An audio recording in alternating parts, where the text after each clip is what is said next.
ரயில் நிலையங்களில் அதிகரிக்கும் கூட்டத்தை கட்டுப்படுத்த பயணிகள் காத்திருப்பை எளிமைப்படுத்த யாத்ரி சுவிதா கேந்திரா என்ற திட்டம் விரைவில் அறிமுகம் செய்யப்பட உள்ளது. முதற்கட்டமாக சென்னை எழும்பூர் உட்பட 76 ரயில் நிலையங்களில் இத்திட்டம் அறிமுகமாக உள்ளது. அரையாண்டு மற்றும் கிறிஸ்துமஸ் விடுமுறைக்கான ரயில் டிக்கெட் முன்பதிவு தொடங்கியது. டிசம்பர் 23ஆம் தேதி பயணம் மேற்கொள்ள திட்டமிட்டுள்ளவர்கள் முன்பதிவு செய்யலாம் என ரயில்வே நிர்வாகம் அறிவித்துள்ளது.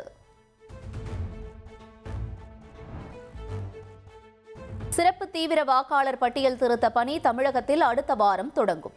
சென்னை உயர்நீதிமன்றத்தில் தேர்தல் ஆணையம் பதிலளித்துள்ளது.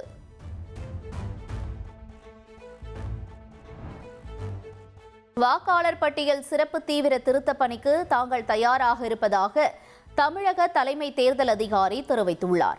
பீகாரில் நடைபெற்ற திருத்த பணிக்கும் தமிழகத்தில் நடைபெறும் பணிக்கும் சில மாற்றங்கள் இருக்கும் என்றும் அவர் கூறியுள்ளார்.